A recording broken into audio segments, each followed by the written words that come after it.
Charlie and the Chocolate Factory. Chapter 24. Veruca in the Nut Room. Mr. Wonka rushed on down the corridor. The nut room, it said on the next door they came to. "All right," said Mr. Wonka. "Stop here for a moment and catch your breath, and take a peek through the glass panel of this door. But don't go in. Whatever you do, don't go into the nut room. If you go in, you'll disturb the squirrels."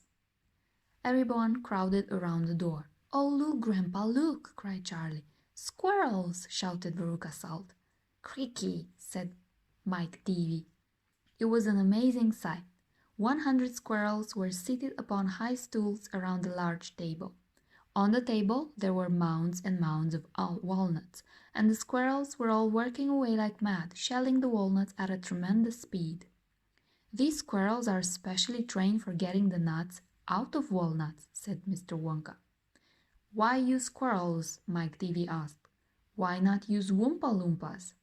"Because," said Mr. Wonka, "Oompa Loompas can't get walnuts out of walnut shells in one piece. They always break them in two. Nobody except squirrels can get walnuts whole out of walnut shells every time. It's extremely difficult, but in my factory I insist upon only whole walnuts. Therefore, I have to have squirrels to do the job. Aren't they wonderful, the way they get those nuts out? And see how they first tap each walnut with their knuckles to be sure it's not a bad one? If it's bad, it makes a hollow sound and they don't bother to open it. They just throw it down the rubbish chute. There, look! Watch that squirrel nearest to us. I think he's got a bad one now." They watched the little squirrel as he tapped the walnut shell with his knuckles. He cocked his head to one side, listening intently. Then suddenly he threw the nut over his shoulder into a large hole in the floor. "Hey, Mummy!" shouted Veruca Salt suddenly. "I've decided I want a squirrel. Get me one of those squirrels." "Don't be silly, sweetheart," said Mrs. Salt. "These all belong to Mr. Wonka." "I don't care about that," shouted Veruca. "I want one. All I've got at home is 2 dogs and 4 cats and 6 bunny rabbits and 2 parakeets and 3 canaries and a green parrot and a turtle and a bowl of goldfish and a cage of white mice and a silly old hamster. I want a squirrel." "All right, my pet," Mrs. Salt said soothingly. "Mummy'll get you a squirrel just as soon as she possibly can." "But I don't want any old squirrel," Veruca shouted. "I want a trained squirrel." At this point, Mr. Salt, Veruca's father, stepped forward. "Very well, Wonka," he said importantly, taking out a wallet full of money. "How much you want for one of these squirrels? Name your price." "They're not for sale," Mr. Wonka answered. "She can't have one." "Who says I can't?" shouted Veruca. "I'm going in to get myself one this very minute." "Don't," said Mr. Wonka quickly, but he was too late. The girl had already thrown open the door and rushed in. The moment she entered the room, 100 squirrels stopped what they were doing and turned their heads and stared at her with small black beady eyes. Veruca Salt stopped also and stared back at them. Then her gaze fell upon a pretty little squirrel sitting nearest to her at the end of the table. The squirrel was holding a walnut in its paws. "All right," Veruca said, "I'll have you." She reached out her hands to grab the squirrel, but as she did so, in that first split second when her hand started to go forward, there was a sudden flash of movement in the room, like a flash of brown lightning, and every single squirrel around the table took a flying leap towards her and landed on her body. 25 of them caught hold of her right arm and pinned it down. 25 more caught hold of her left arm and pinned that down.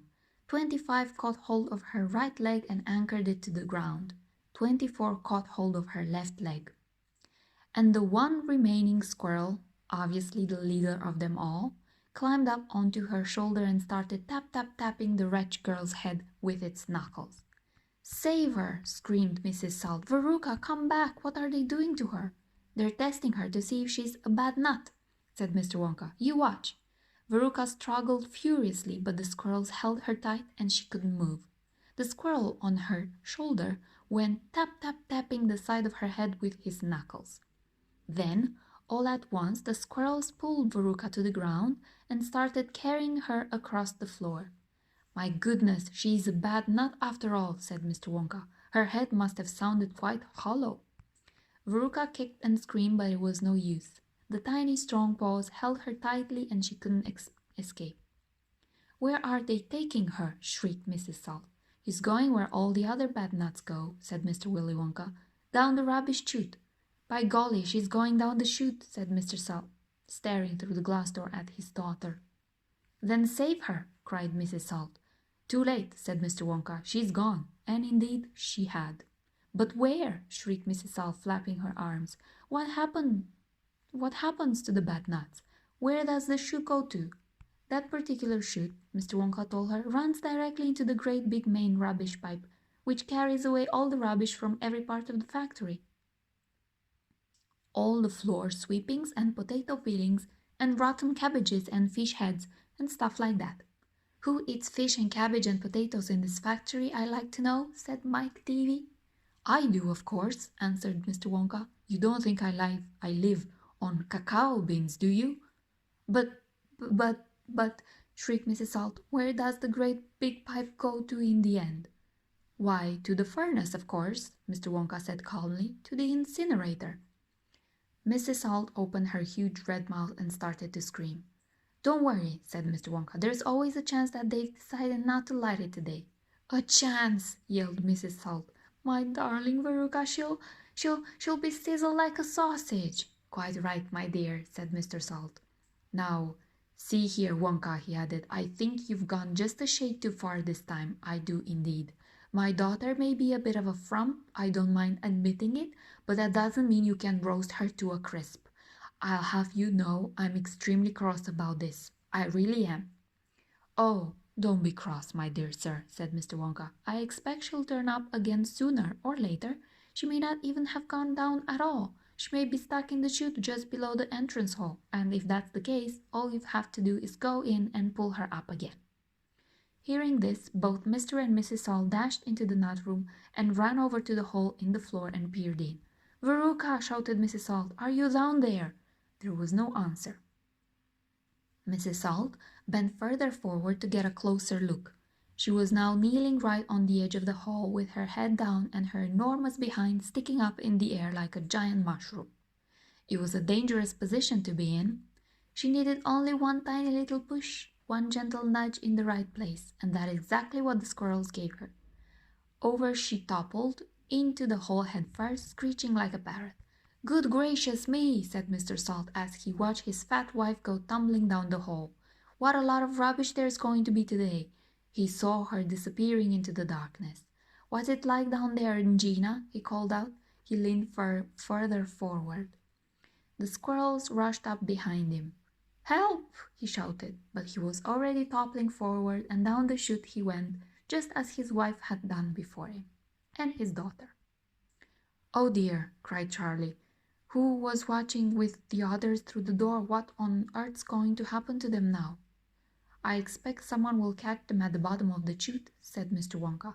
But what about the great fiery incinerator? Asked Charlie. They only light it every other day, said Mr. Wonka. Perhaps this is one of the days when they let it go out. You never know. They might be lucky.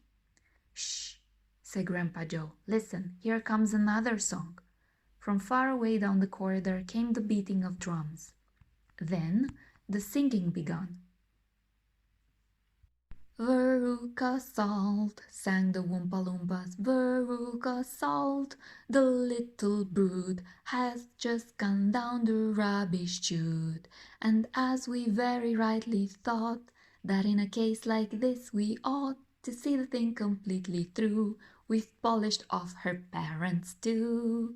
Down goes Veruca down the drain, and here perhaps we should explain that she will meet as she descends a rather different set of friends to those that she has left behind. These won't be nearly so refined. A fish head, for example, caught this morning from a halleck pot. Hello, good morning, how'd you do? How nice to meet you, how are you? And then a little further down, a mass of others gather round. A bacon wren, some rancid lard, a loaf of bread gone stale and hard, a steak that nobody could chew, an oyster from an oyster stew, Some liverwurst so old and grey, one swelled it from a mile away.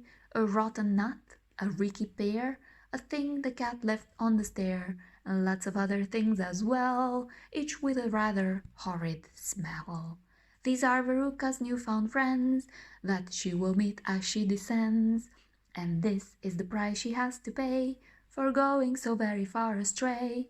But now, my dears, we think you might be wondering, is it really right that every single bit of blame and all the scolding and the shame should fall upon Veruca Salt? Is she the only one at fault?